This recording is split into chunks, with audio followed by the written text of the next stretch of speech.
नमस्ते मेरे प्यारे दोस्तों। किसी भी एग्जाम की तैयारी करने का बेहतर तरीका ये होता है कि उसका पूरा प्रीवियस ईयर क्वेश्चन को अच्छे से जानना, क्योंकि उसी पैटर्न पर क्वेश्चन पूछा जाता है और कई क्वेश्चन रिपीट भी होता है। तो इस सीरीज में मैं आपको बिहार एसएससी द्वारा 2011 से लेकर 2023 तक पूछा गया सभी प्रश्न बताऊँगा। जीके का पूरा क्वेश्चन अपलोड कर चुका हूँ, आप प्ले लिस्ट में जाकर देख सकते हैं।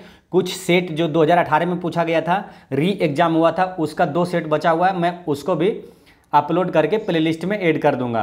तो अब क्या है, अब 2011 से लेकर 2023 तक जितने भी मैथ और साइंस का क्वेश्चन पूछा गया है उसका मैं शानदार सॉल्यूशन करूंगा। तो ये पार्ट 1 वीडियो है। इसी तरह 2011 से लेकर 23 तक पार्ट 1 पार्ट 2 ऐसे करके सारा वीडियो अपलोड कर दूंगा। तो आप इस चैनल पर बने रहें और प्लेलिस्ट अच्छे से बना दूंगा, आप वहाँ से कभी भी आराम से देख सकते हैं। तो ये है 2011 में बिहार एसएससी सीजीएल में पूछा हुआ साइंस और मैथ का क्वेश्चन मैं अभी बताऊंगा। चलिए शुरू करते हैं। पहला क्वेश्चन है, ये पूछा गया कि 3 मिश्रण जिसमें दूध तथा पानी 5:1, 2:1 तथा 3:1 के अनुपात में है, इन्हें 1:2:3 के अनुपात में मिलाया जाता है, तो अंतिम मिश्रण में दूध वो पानी का अनुपात क्या होगा। देखिए, इसको बनाने का आसान तरीका सबसे सिंपल है। देखिए क्या करना है, इसमें पूछा है दूध वो पानी का अनुपात क्या है। तो पहले क्या है, हम दूध का निकालेंगे रेशियो, ठीक है। तो दूध देखिए सब में क्या है कि दूध और पानी, दूध और पानी, दूध और पानी ऐसे करके रेशियो है। और मिलाना किस में है, 1, 2 और 3 के अनुपात में मिलाना है। तो देखिए कैसे करना है, पहले दूध का लेते हैं, मिल्क का कितना होगा। मिल्क का रेशियो क्या है, देखिए दूध पहले वाले मिश्रण में क्या है 5:1 है, तो यानी कि दूध का लेते हैं तो कितना है, दूध कितना है 5 है। कितना है टोटल में, टोटल है कितना 6 है ना, 5 और 1 6, 6 में कितना है दूध 5 है। फिर इसको मिलाना किस में, तो एक पहले मिश्रण को 1 में मिलाना, यानी 1 का गुना 1 कर दिए। अब प्लस दूसरे का है 2 अनुपात नीचे कितना डालना टोटल, यानी 3, तो 2:3। अब गुना करना है कितना 2, ये 2 जो है ना 1:2:3 गुना करना है, मतलब 3 के अनुपात में मिलाना है, तो यानी कि 2 दूसरे मिश्रण में 2 गुना कर दिए प्लस।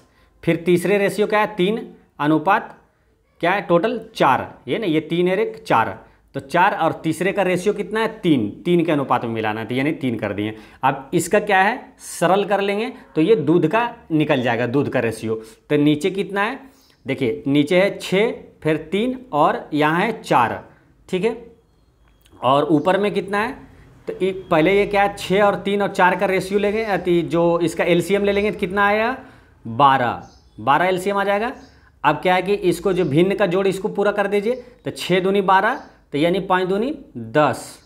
उसके बाद यहाँ है 3 चौक 12, तो यहाँ हो जाएगा 4 चौक 16, 3 चौक 12 यानी 4 चौक 16 प्लस 4 के गुना करेंगे 4 तिया 12, यानी कि ये है 9 तिया 27।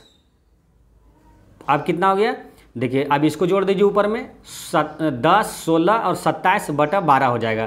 तो जब जोड़ेंगे तो 7 और 6 13।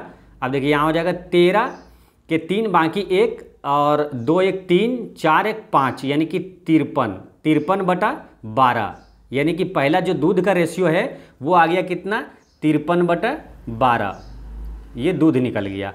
अब निकालना पानी का, तो पानी वाटर का निकालेंगे। तो वाटर का क्या करेंगे, वाटर कौन सा है 1 है, ये ना, ये वाटर है, फिर ये है और ये है। तो ये पहले का रेशियो क्या होगा 1 बटा टोटल में देंगे 6 और गुना कर देंगे ये 1, फिर देंगे यहाँ 1 बटा प्लस 1 बटा 3, टोटल में है 3 नीचे, और गुना करेंगे 2, यानी कि 2 रेशियो में मिलाना है, 2 के अनुपात में मिलाना है। और फिर है 1 बटा 4, गुना करेंगे ये 3।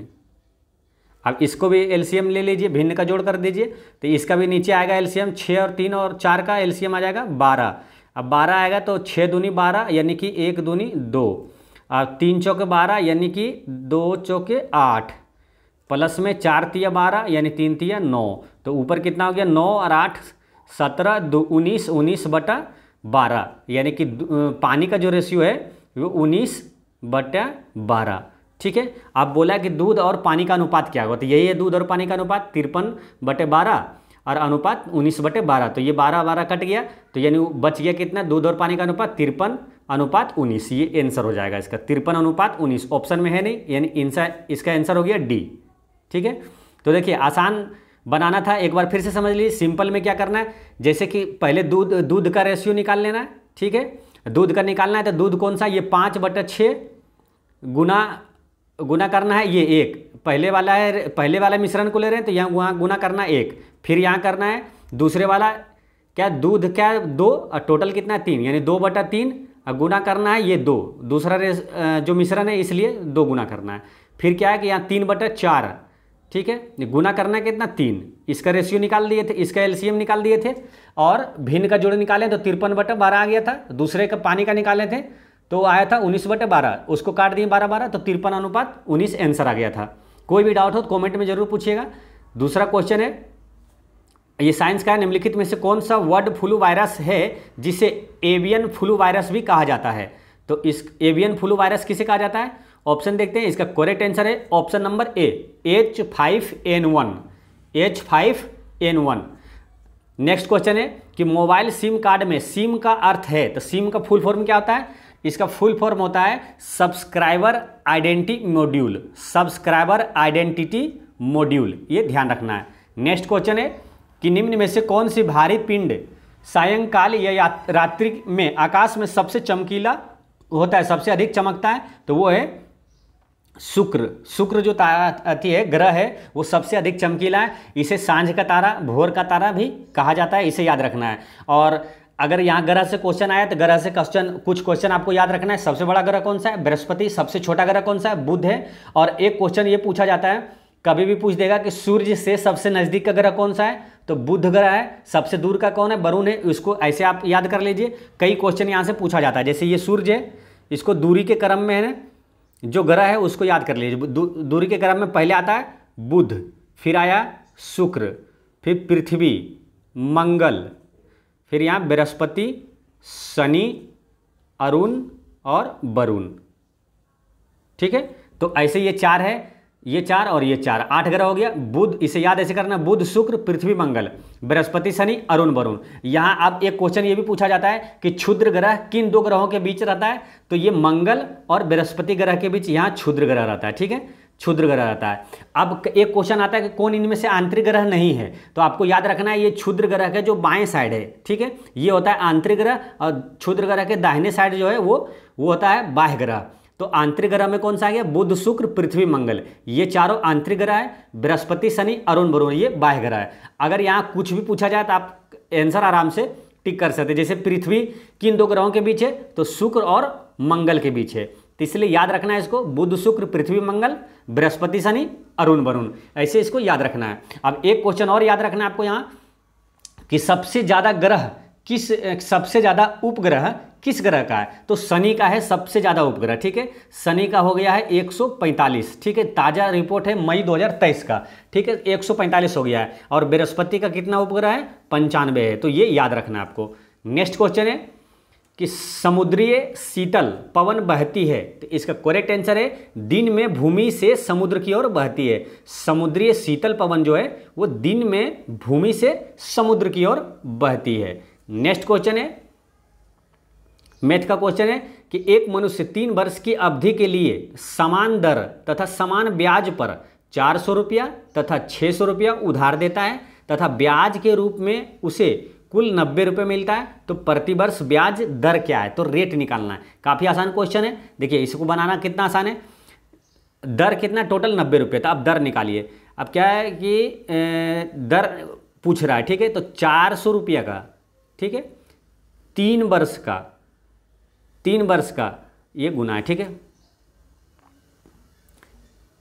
3 वर्ष का मान के चलिए 8% के दर से जो ब्याज हुआ, इस तरह ब्याज निकालते हैं। ब्याज कभी भी निकालना है, सिंपल निकलता है, मूलधन गुना आपको वर्ष कर देना है, गुना रेट कर देना है। ठीक है, वो ब्याज निकल जाता है। तो ये पहले का ब्याज हुआ, अब प्लस 600 का, फिर उसी प्रकार 3 वर्ष का और 8% के दर से ये जो टोटल ब्याज हुआ जोड़ के वो कितना निकला, बराबर में लिख देंगे 90 रुपया। अब इसको कैलकुलेट करेंगे, आंसर आ जाएगा। अब देखिए यहाँ परसेंटेज है, 8% माने परसेंटेज से 2 शून्य कैंसिल। ठीक है, फिर यहाँ परसेंटेज से 2 शून्य खत्म। ठीक है, तो अब कितना बच गया, देखिए 4 तिया 12, यानी कि 12R। ठीक है, 12R लिख दीजिए, प्लस यहाँ कितना 6 18R, 18R लिख दीजिए। ठीक है, अब देखिए फिर इसको अच्छे से लिखते हैं। 12R और 18R आया था, तो 12 और 18 कितना हो जाएगा 30R, बराबर में कितना ब्याज मिला था 90 रुपया। अब 30 को यहाँ से काट दीजिए, 30 दिया 90, R बराबर कितना निकालिए 3%। आंसर हो गया कितना 3% आंसर।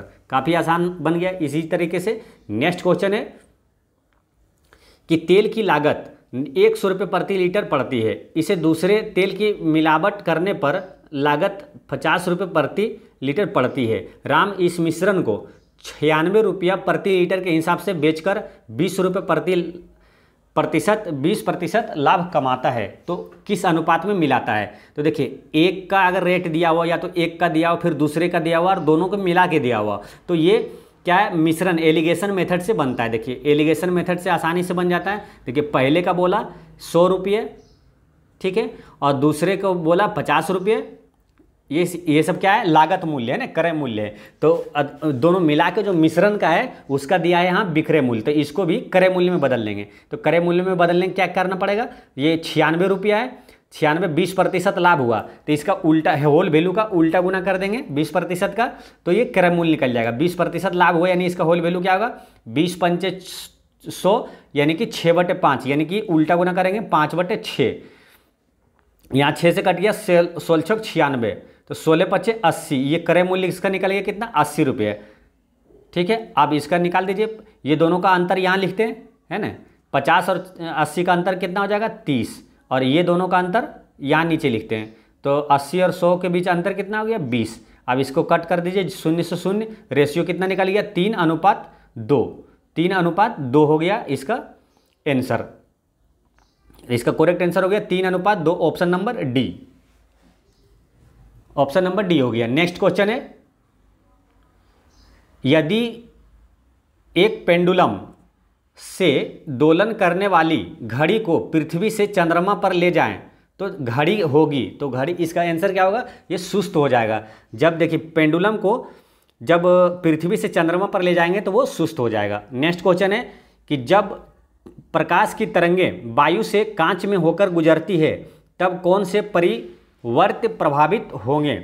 यानी कि जब तरंगें वायु से कांच में होकर गुजरती है, यानी एक माध्यम से दूसरे माध्यम में जब जाती है, तो उसका सिर्फ जो है ना वो केवल तरंगदैर्घ्य और वेग परिवर्तित होता है। ये ध्यान रखना है, तरंगदैर्घ्य और वेग परिवर्तित होता है। इसका आंसर डी होगा, यानी आवृत्ति परिवर्तित नहीं होता है। नेक्स्ट क्वेश्चन है कि एक पिंड कुल दूरी का आधा भाग वेग v1 से यात्रा करता है तथा शेष आधा भाग v2 से यात्रा करता है, तो उस पिंड का औसत चाल क्या होगा, औसत वेग क्या होगा। देखिए इस टाइप के क्वेश्चन कभी घुमा के इस तरह भी दे कि आधा दूरी x किलोमीटर प्रति घंटा से चला, फिर आधा दूरी y किलोमीटर प्रति घंटा से चला, तो उसका औसत दूरी क्या, औसत चाल क्या होगा। तो औसत चाल बराबर होता है 2xy/x + y। इसको याद रखिएगा, इस टाइप के क्वेश्चन आएगा तो औसत चाल अगर पूछे, जैसे कि आधा दूरी x से चला फिर आधा दूरी y के चाल से चला, तो औसत चाल क्या होगा, तो 2xy/x + y, ये सूत्र होता है, याद रखना है। तो यहाँ v1 दिया है, v2 दिया है, तो आंसर हो जाएगा 2v1 × v2/v1 + v2, आंसर हो जाएगा डी। नेक्स्ट क्वेश्चन है क्वेश्चन नंबर 61 में पूछा गया है कि एक्स किरणों का उपयोग जो है क्रिस्टल संरचना के अध्ययन के लिए किया जाता है, क्योंकि एक्स किरणों की तरंगदैर्घ्य तथा क्रिस्टल के अंतर परमाणु की दूरी की परिमाण की कोटि समान होती है। तो एक्स किरणों का उपयोग क्रिस्टल संरचना के अध्ययन के लिए किया जाता है, क्योंकि एक्स किरणों की तरंगदैर्घ्य तथा क्रिस्टल के अंतर परमाणु की दूरी की परिमाण की कोटि जो है समान होती है। नेक्स्ट क्वेश्चन है कि मनुष्य के नेत्र के रेटिना पर प्रतिबिंब बनता है, तो ये कैसा बनता है, वास्तविक तथा उल्टा बनता है। मनुष्य के नेत्र के रेटिना पर प्रतिबिंब कैसा बनता है, वास्तविक तथा उल्टा बनता है। दोस्तों किसी भी एग्जाम की तैयारी करने का बेहतर तरीका ये होता है कि जब भी आपके सामने कोई क्वेश्चन आए तो उससे रिलेटेड जितने भी इंपॉर्टेंट क्वेश्चन है जो एग्जाम में पूछा जाता है सबको एक साथ रिवीजन करना चाहिए, ये आपको ध्यान रखना है, ठीक है।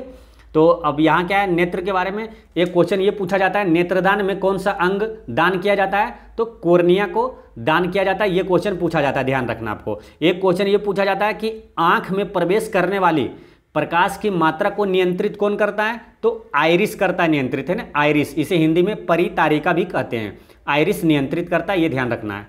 नेक्स्ट क्वेश्चन है, सीमेंट के ग्राइंडिंग प्रक्रम के अंतर्गत क्लिकर के चूर्ण में जिप्सम मिलाने का उद्देश्य है, तो इसका करेक्ट आंसर है ऑप्शन नंबर डी होगा, सेटिंग की दर को मंदित करना। दोस्तों बुक में इसका आंसर गलत दिया हुआ है, इसका आंसर बुक में दिया हुआ है सी कि सेटिंग की दर को त्वरित करता है। नहीं, त्वरित नहीं करता। जिप्सम इसलिए मिलाते हैं ताकि पानी मिलाने पर सीमेंट में तुरंत वो, अगर जो कि है जिप्सम अगर नहीं मिलाएंगे ना तो वो तुरंत जम जाएगा, यानी कि आपको काम करने का टाइम ही नहीं मिल पाएगा, कि उस सीमेंट को दीवार बनाने में टाइम नहीं मिल पाएगा। इसलिए जिप्सम को ये क्या, सेटिंग के दर को थोड़ा स्लो करता है, मंदित करता है, ये ध्यान रखना है। नेक्स्ट क्वेश्चन है कि प्राकृतिक गैस का मुख्य अवयव है, तो इसका करेक्ट आंसर है ऑप्शन नंबर ए, मीथेन है। प्राकृतिक गैस का मुख्य अवयव मीथेन है। नेक्स्ट क्वेश्चन है, इसको सरल करना है। अब देखिए इसको आसानी से सरल कर देना है। अब देखिए 4 एक कहिए 4, इसको जोड़िए 4 कहीं 4 और एक क्या है 5, 5/4, तो ये हो गया 5/4, ठीक है। अब यहाँ ऊपर एक सोल्यूशन करिए एक बार, 2 एक कहिए 2 और +1, 3/2 ऊपर हो गया। नीचे देखिए 1 और 1 एक कहिए 1 और 1, 2/1 नीचे हो गया 2/1, और नीचे क्या हो गया था सबसे नीचे 4 एक कहीं 4 1, 5/4, ठीक है। अब क्या होता है कि ये ऊपर अगर भेजते हैं इसको सीधा करने के लिए तो ये उलट जाता है। जैसे 5/4 है यहाँ, तो इसको ऊपर करेंगे तो ये हो जाएगा यहाँ इंटू में 4/5, ठीक है। अब यहाँ क्या हो गया, 4 दूनी 8/5, तो 8/5 को फिर ऊपर कर देंगे तो हो जाएगा 5/8, ठीक है। तो अब क्या हो गया, 5 × 15/16, इसका हो गया 15/16, जो कि ऑप्शन में है नहीं, बुक में इसका जो गलत सॉल्यूशन दिया हुआ है ऑप्शन में है नहीं, इसलिए आपको इस तरह से बनाना है, आपको ध्यान रखना है। इसका आंसर हो गया 15/16। नेक्स्ट क्वेश्चन है कि यदि दो संख्याओं का गुणोत्तर माध्य 8 है तथा हरात्मक माध्य 6.4 है तो संख्याएं हैं। तो देखिए सबसे पहले क्या है, इसका आपको जानना पड़ेगा गुणोत्तर माध्य बराबर क्या होता है और हरात्मक माध्य बराबर क्या होता है। ये अगर जाने तो आराम से ऑप्शन से टिक करके बना देंगे, ठीक है। गुणोत्तर माध्य बराबर सूत्र होता है, आपको याद रखिए, लिख लीजिए आप। देखिए गुणोत्तर माध्य बराबर होता है, गुणोत्तर माध्य बराबर होता है √A/B, ठीक है। ये आप एक सूत्र लिख लीजिए। और हरात्मक माध्य बराबर होता है, ये आप लिख लीजिए, कोई भी क्वेश्चन पूछेगा आप आराम से बना सकते हैं। ये क्वेश्चन पूछा जाता है इसलिए आपको याद रखना है, कॉपी में आप नोट कर लीजिए ना। हरात्मक माध्य बराबर होता है, हरात्मक माध्य बराबर 2AB/A+B, ठीक है। ये सूत्र जानते हैं तो आसानी से बन जाएगा। अब देखिए पूछा है क्या कि वो दो संख्याएं ऑप्शन में से बताना है कौन सा है जिसका गुणोत्तर माध्य 8 है। अब ऑप्शन ए लीजिए। देखिए पहले नंबर ये समझिए कि गुणोत्तर माध्य बराबर क्या था, √AB, यानी कि जो दो संख्या है उसका गुना करेंगे ना तो उसका वर्गमूल जो है 8 आना चाहिए, ठीक है। तो आप ऑप्शन में देखिए कि किसका गुना करने के बाद उसका वर्गमूल 8 आएगा। ये 8 दूनी 16, तो इसका वर्गमूल कितना आ जाएगा 4, ये नहीं होगा। अब देखिए 16 × 64, इसका वर्गमूल 8 आ रहा है, यानी कि आंसर ये हो सकता है, ठीक है। ये अब देखिए 16 × 96, इसका वर्गमूल होता ही नहीं है। 16 × 96, 16 × 8 88, इसका भी नहीं होगा। तो यानी कि यही आंसर निश्चित रूप से यही होगा, है ना। 16 × 64 इसका हरात्मक अति जो कि गुणोत्तर माध्य हो गया, वो हो गया 8 है, इसका ऑप्शन से मिल रहा है, ठीक है। अब हरात्मक माध्य भी निकाल लेंगे तो आराम से निकाल सकते हैं, देख सकते हैं 2AB, यानी कि 16 × 64 दूनी 16 × 64 और दूनी 128, ठीक है। और नीचे A+B, यानी 16 और 4 कितना हो जाएगा 20। अब इसको कैलकुलेट करिए तो 128 का आधा हो गया 64 और 20 का आधा हो गया 10, यानी कि 6.4 हो गया, है ना। ऑप्शन से यहाँ हरात्मक माध्य भी 6.4 आ गया, यानी कि ऑप्शन बी करेक्ट आंसर है। नेक्स्ट क्वेश्चन है, इसमें क्या है, एक क्लास टेस्ट में 100 छात्रों के 50 में से प्राप्त अंक नीचे दिए गए हैं, ठीक है। तो नीचे दिए गए हैं और इसमें पूछ रहा है कि छात्रों को दिए गए औसत अंक है, तो औसत अंक पूछ रहा है, ठीक है। तो औसत निकालने का क्या तरीका होता है कि सिंपल होता है कि जो टोटल मान होता है, अब बटन में जितनी संख्याएं छात्रों की, जैसे कि इसमें क्या है 5 छात्र है, ठीक है, वो सभी 15-15 अंक प्राप्त किया, ठीक है, तो कुल कितना हो जाएगा 75, ठीक है। उसी तरह फिर हो जाएगा 20 अंक प्राप्त किया, 20-20 अंक 8 छात्र, यानी कि इसका अंक हो जाएगा 20 8 2 8 16 160, ठीक है। तो इस तरह से जोड़िएगा ना, तो ये टोटल ये जुड़ेगा और छात्रों की संख्या से भाग देना है। तो छात्रों की संख्या इसको गुना करके, देखिए इसको गुना करके, इसको गुना करके, इसको गुना करके जब जोड़ेंगे तो टोटल जो मान आएगा वो आएगा 2577, ठीक है, 2577 जब ये दोनों सबको गुना करके जोड़ेंगे। अच्छा, बटा में छात्रों की संख्या से भाग दे देंगे, ये छात्रों की संख्या ये है ना, इसको जब जोड़ेंगे तो आएगा 100, तो 100 से भागा देंगे यानी कि 0.2 अंक के बाद बढ़ जाएगा, यानी आंसर हो जाएगा 25.77। 25.77 किस ऑप्शन में है? ऑप्शन नंबर बी में है, तो आसानी से ये बन जाएगा। नेक्स्ट क्वेश्चन है, अब इसको कैलकुलेट करना है, तो थोड़ा सा ये लेंदी है तो कैलकुलेट इसको कर लीजिएगा, सिंपल ही आसान ही रहता है लेकिन कैलकुलेटिव है ये। जैसे इसका मान निकालना है तो करना क्या रहता है, देखिए पहले इधर से आइए, ये जो 7 प्लस 4√3 है ना, इसको आप लिख सकते हैं किस तरह मालूम, इसको लिख सकते हैं इसको लिख सकते हैं आप 2 + √3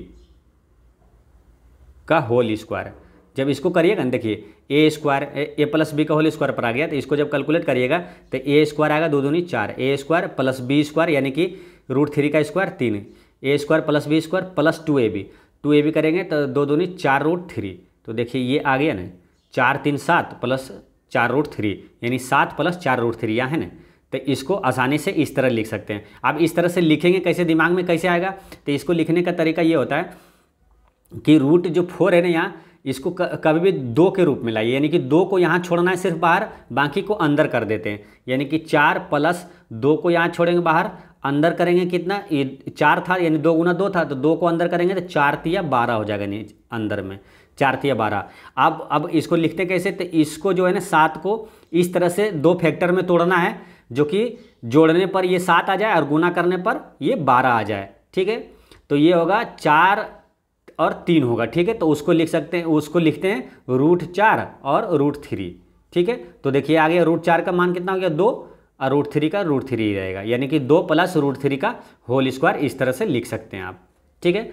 तो इस तरह से इसको जब लिखेंगे 2 + √3 का होल स्क्वायर, तो ये क्या है, ये रूट में है और रूट से क्या होगा, स्क्वायर खत्म हो जाएगा, यानी कि आप लिख सकते हैं ये वाला फिर से -√3 + 2 + 8 रूट में क्या लिखेंगे 2 + √3 के होल स्क्वायर। अब देखिए ये स्क्वायर से है ना, ये रूट खत्म हो जाएगा, तो यानी कि यहाँ गुना हो जाएगा क्या, ये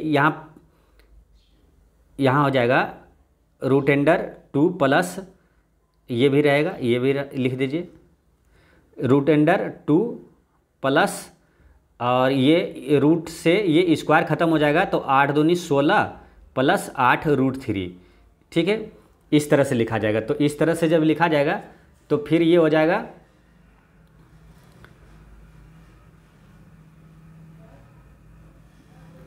16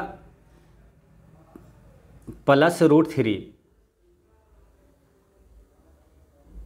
हाँ एक ये रूट में रहेगा ना, प्लस ये रूट में रहेगा, √16 + 8 √3, फिर √16 + 8 √3 को भी आप लिख सकते हैं 2 + 2 √3 के होल स्क्वायर, ठीक है। फिर ये √* में रहेगा, तो ये रूट से और ये स्क्वायर ख़त्म हो जाएगा, तो फिर आपका बच जाएगा 2, फिर से लिखते हैं हिसाब से, आपका बच जाएगा √* -√3 प्लस √* 2 + 2 + 2 √3, ये बच जाएगा। अब यहाँ कितना हो गया 2 और 2 4 प्लस हो गया 2 √3। अब 4 + 2 √3 को लिख सकते हैं 1 + √3 के होल स्क्वायर, तो फिर ये रूट से और ये स्क्वायर ख़त्म हो जाएगा, तो अब लास्ट में जो बचेगा √* -√3 प्लस 1 + √3, अब क्या √3 से ये √3 कट जाएगा, तो लास्ट में बचेगा √1, तो √1 का मान हो जाएगा 1। तो इसका करेक्ट आंसर हो जाएगा ऑप्शन नंबर ए। ठीक है, देखिए मेन ये आसान आपको जो बताएं शुरुआत में कि जो इसको है ना रूट में बदलना है, किसको 2 + √3 के स्क्वायर में, इसको जब बदलते जाइएगा ना लास्ट में आपका यही आ जाएगा √√3 + 1 + √3 माइनस और ये प्लस कट जाएगा, √1 का बराबर 1 आंसर आ जाएगा। नेक्स्ट क्वेश्चन है कि पौधों में क्लोरोफिल बनाने के लिए कौन सा तत्व सहायक होता है? तो इसका करेक्ट आंसर है मैग्नीशियम। पौधों में जो क्लोरोफिल बनाते हैं उसमें कौन सा तत्व पाया जाता है? मैग्नीशियम पाया जाता है। क्लोरोफिल को और किस नाम से जानते हैं? हरित लवक कहा जाता है इसे हिंदी में। नेक्स्ट क्वेश्चन है कि वह तापमान जिस पर सेंटीग्रेड तथा फ़ारेनहाइट थर्मोमीटर की रीडिंग एक समान होती है वो -40 डिग्री सेल्सियस होता है। नेक्स्ट क्वेश्चन है कि दिए गए चित्र में त्रिभुजों की संख्या है, तो त्रिभुज इसमें कितना है इसको निकालना है, इसको गिनती करिए कितना है। ठीक है, तो इसको गिनती करने देखिए एक चीज़ ध्यान रखना है कि कोई भी चतुर्भुज है, ठीक है, कोई वर्ग है, अगर इस तरह से कोना कोनी ऐसे कटा हुआ है ना, तो इसमें जो त्रिभुज होता है त्रिभुज की संख्या इसको गिनिए 1 2 3 4। अब 4 के 2 से गुना कर दिए यानी इसमें 8 त्रिभुज है। कैसे देखिए 1 2 फिर 3 4 हो गया। अब देखिए एक होता है ये इधर से, अब फिर इधर से इसका पलटी इधर हो जाएगा 2, अब फिर एक इधर से हो जाएगा 3 और एक फिर इधर हो जाएगा उलट के इधर 4, यानी 4 4 8। तो 8 होता है, यानी कि जितना होता है ना, जैसे ये कोने से ये कटा है, ठीक है, और यहाँ ये कटा है, यानी कि बड़े वाले अगर देखेंगे वर्ग में तो इसमें क्या होगा 4 दूनी 8 हो जाएगा, क्योंकि 4 1 2 3 4, तो यानी 8 हो गया। फिर उसी तरह ये 8 हो गया बड़े वाले में। फिर देखिए एक ये वाला जो वर्ग है इसमें भी देखिए कोना कोनी ये कटा है, यानी कि इसमें भी 8 हो गया, यानी कि ये बड़ा वाला में और ये बीच वाला जो वर्ग है इसमें 8 8 16 हो गया। ठीक है, 16 त्रिभुज हो गया। अब देखिए क्या है कि अब अंदर वाला चेक करेंगे। देखिए अब बच गया कौन मालूम, ये सब छोटा छोटा जो त्रिभुज है। देखिए एक ये बना 1 2 3 4 5 6 7 8, तो 8 ये बन गया, यानी कि 16 + 8 कितना हो गया 24। इसमें त्रिभुजों की संख्या है 24 है। नेक्स्ट क्वेश्चन है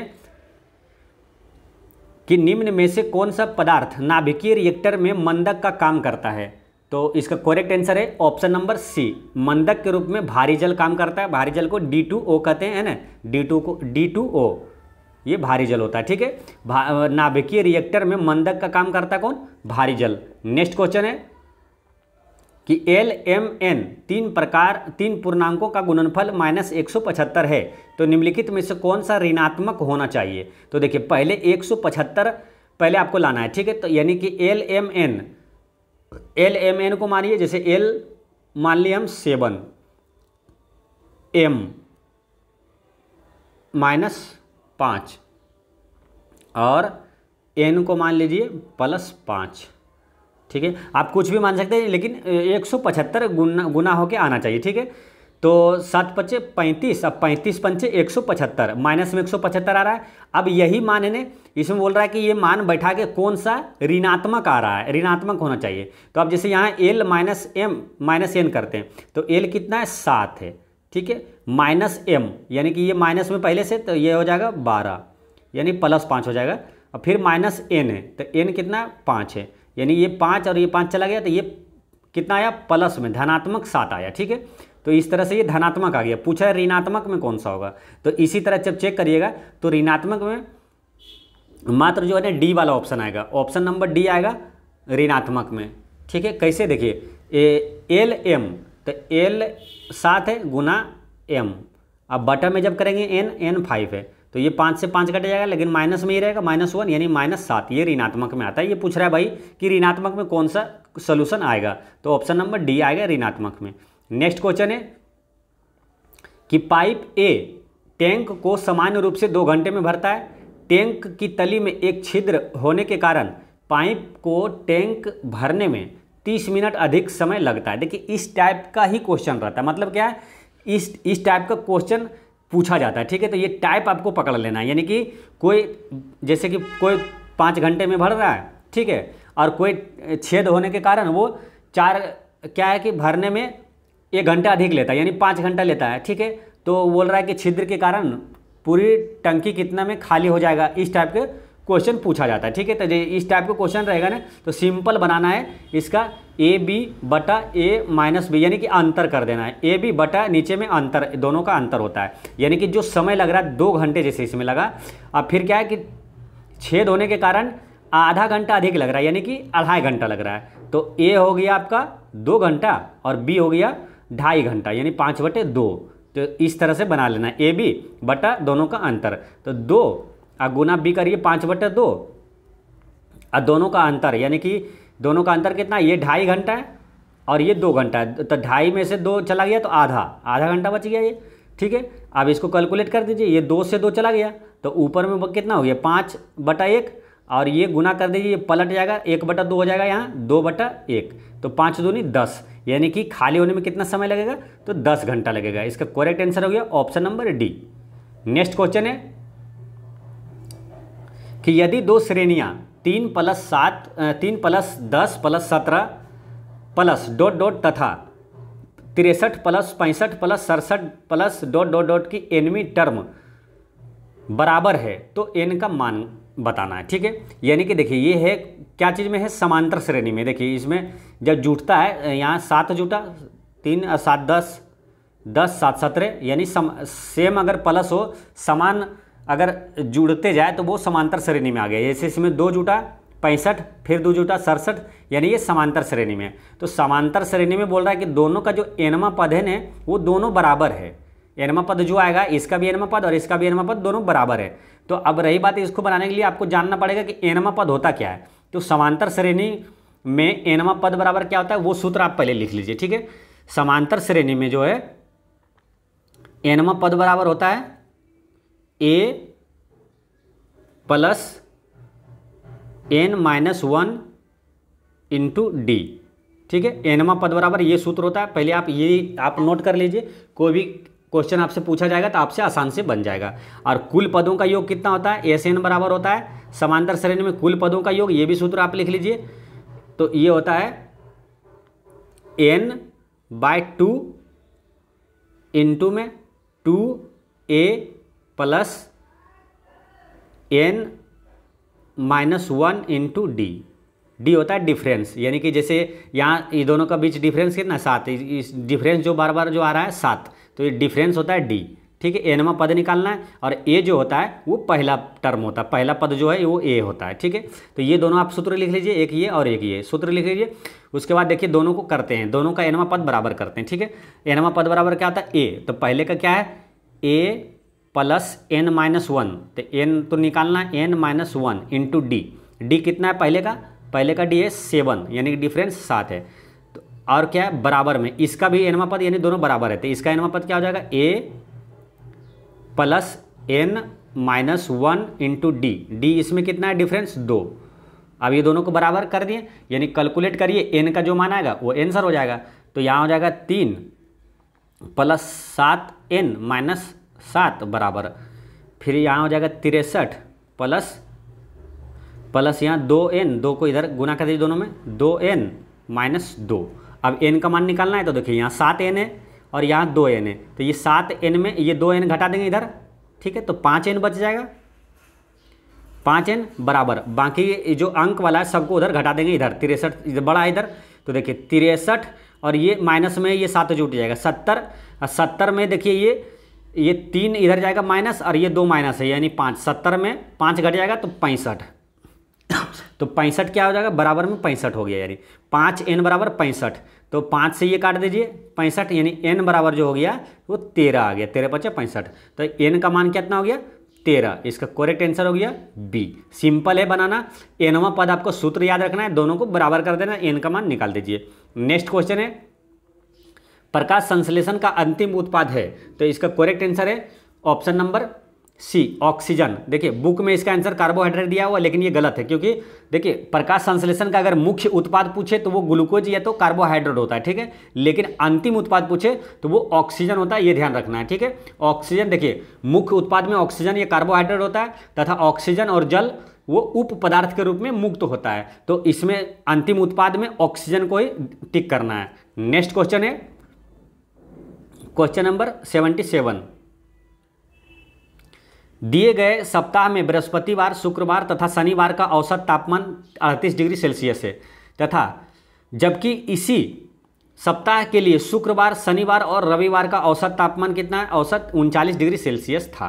यदि रविवार का तापमान 40 डिग्री सेल्सियस था तो बृहस्पतिवार का तापमान कितने डिग्री सेल्सियस होगा? तो देखिए क्या करना है, सिंपल में जो पहला लाइन है पहले उसको लिखिए। देखिए बोला है बृहस्पति यानी कि थर्सडे प्लस शुक्रवार यानी कि फ्राइडे प्लस शनिवार, ठीक है, ये तीनों का औसत तापमान है 38 डिग्री सेल्सियस। औसत तापमान है यानी कि उसका कुल तापमान कितना हो जाएगा? तो तीन है, बृहस्पति, शुक्र और शनि, तो 3 से गुना कर दीजिए, इसमें 38 दिया हो जाएगा। 38 दिया कितना हो जाएगा? 114।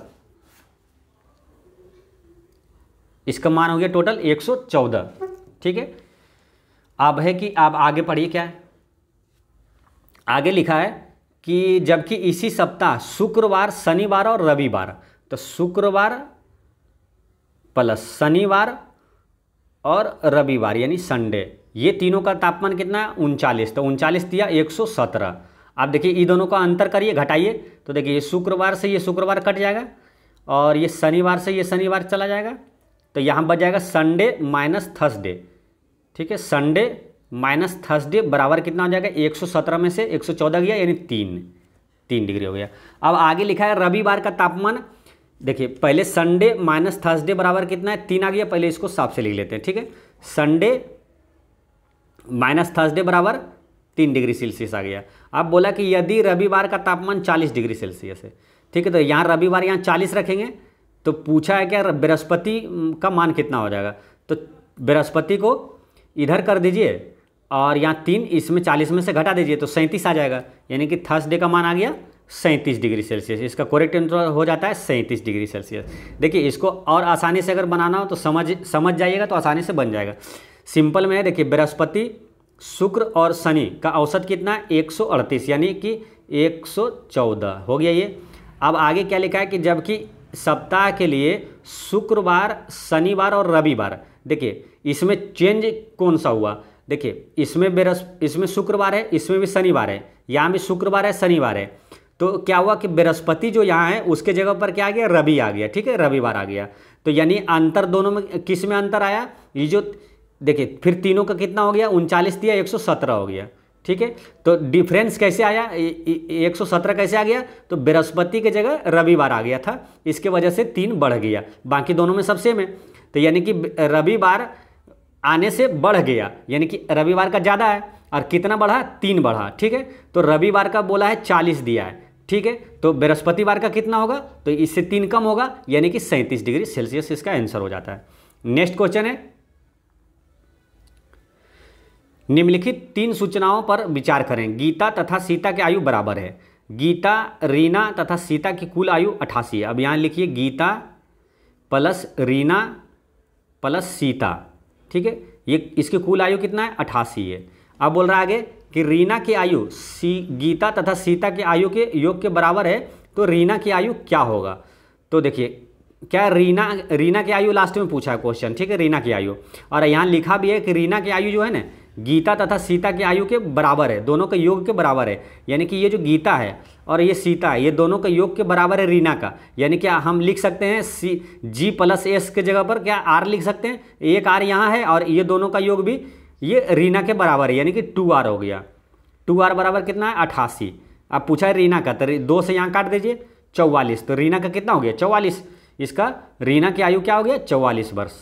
आराम से निकल गया, इसमें इसके लाइन की जरूरत भी नहीं पड़ी, ठीक है, तो ये ध्यान रखना। नेक्स्ट क्वेश्चन है कि एक बैग में 25 पैसे, 10 पैसे तथा 5 पैसे के सिक्के इतना के अनुपात में दिया हुआ है।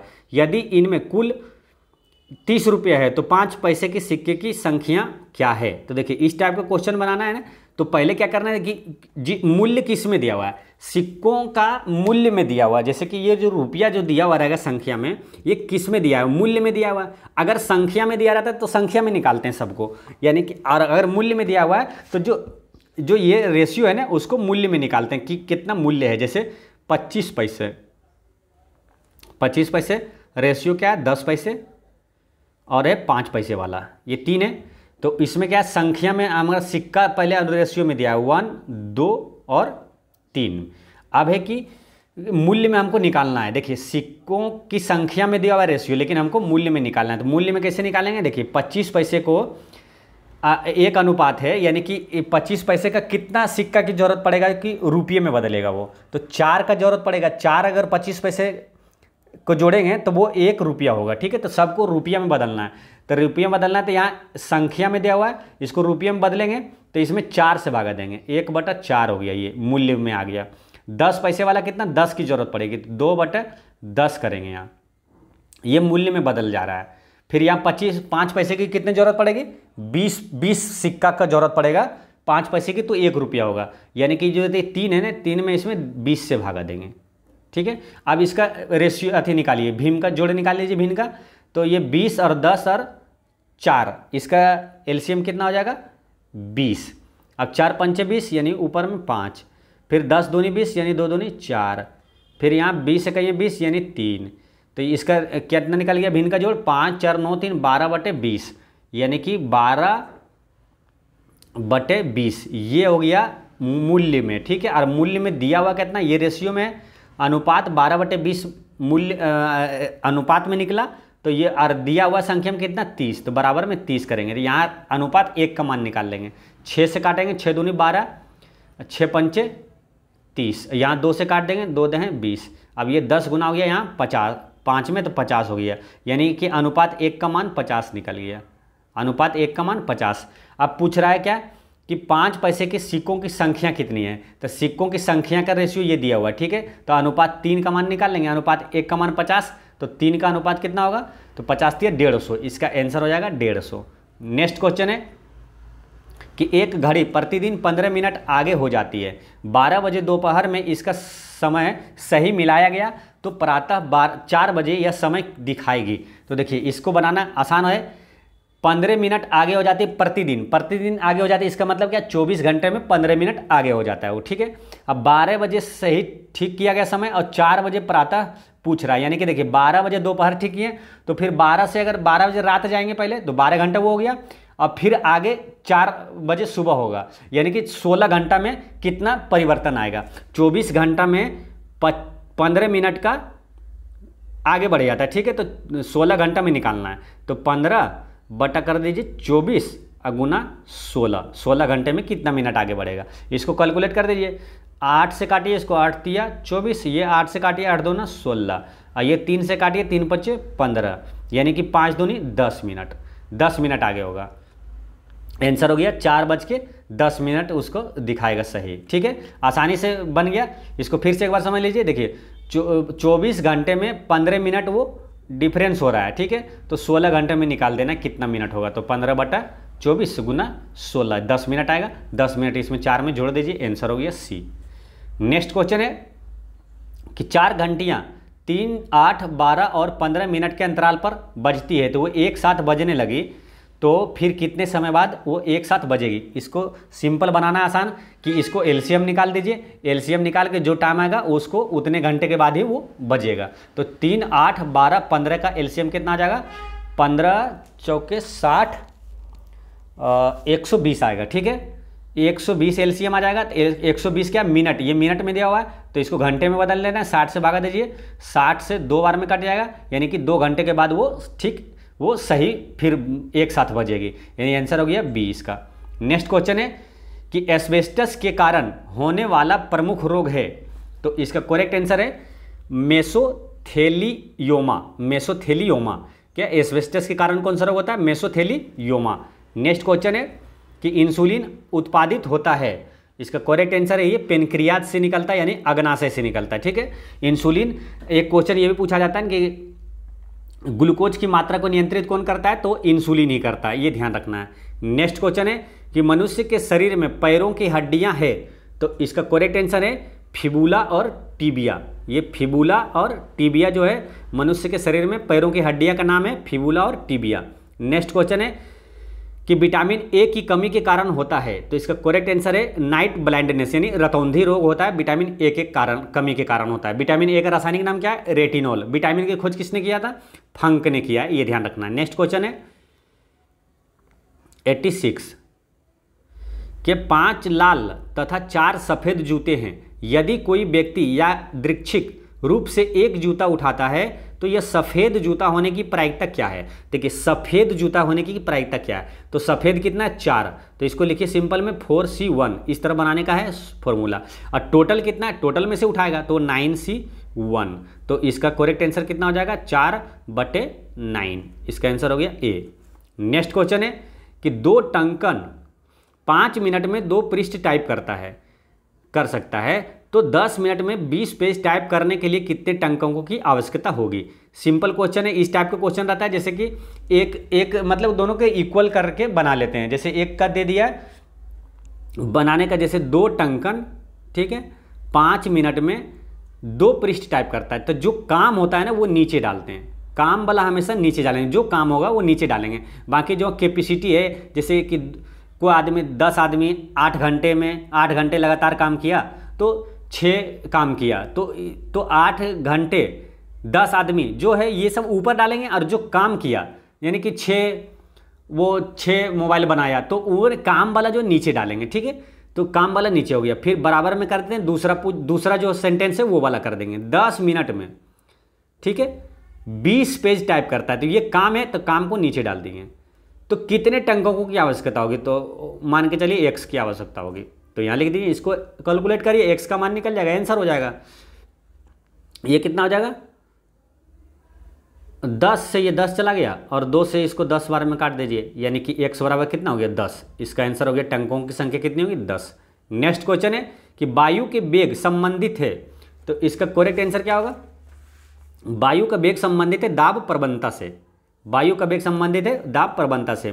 मानव शरीर में रक्तचाप नियंत्रित होता है, तो किसके द्वारा होता है, इसका करेक्ट आंसर है अधिवृक्क ग्रंथि से होता है, ठीक है, अधिवृक्क ग्रंथि। मानव शरीर में रक्तचाप को नियंत्रित कौन करता है, तो अधिवृक्क ग्रंथि करता है, ठीक है। अब एक क्वेश्चन ये पूछा जाता है रक्तचाप को मापने वाला यंत्र क्या कहलाता है, तो स्फैग्नोमेनोमीटर कहलाता है, स्फैग्नोमेनोमीटर। और एक क्वेश्चन ये भी पूछा जाता है कि मनुष्य का सामान्य रक्तचाप कितना होता है, तो 120/80 होता है, ये भी आपको याद रखना है। नेक्स्ट क्वेश्चन है कि कंप्यूटर में वायरस संबंधित है, तो इसका करेक्ट आंसर है प्रोग्राम से संबंधित है, जो वायरस होता है वो प्रोग्राम में ही होता है, ठीक है। और एक क्वेश्चन आपको याद रखना है जो कि क्वेश्चन पूछा गया, यूएसबी का फुल फॉर्म क्या होता है, ठीक है, यूनिवर्सल सीरियल बस, ये ध्यान रखना है, यूनिवर्सल सीरियल बस।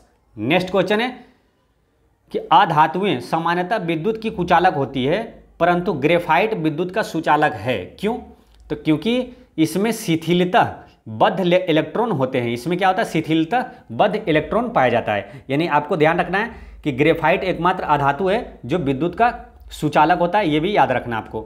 नेक्स्ट क्वेश्चन है कि राम 8 वर्ष का है, कार्य की एक श्रृंखला पर उसका प्रदर्शन औसत 10 वर्ष के बच्चे के समान है, तो उसकी बुद्धि लब्धि क्या है, यानी कि IQ निकालना है। तो इसको ध्यान रखना है, IQ बराबर होता है बुद्धि लब्धि बराबर होता है उसका प्रदर्शन औसत, ठीक है, प्रदर्शन औसत आयु बराबर में आपको देखिए IQ बराबर लिख लीजिएगा प्रदर्शन औसत आयु बटे वास्तविक आयु, ठीक है, वास्तविक आयु, ये आप सूत्र लिख लीजिएगा ना, IQ बराबर होता है प्रदर्शन औसत आयु बटे वास्तविक आयु।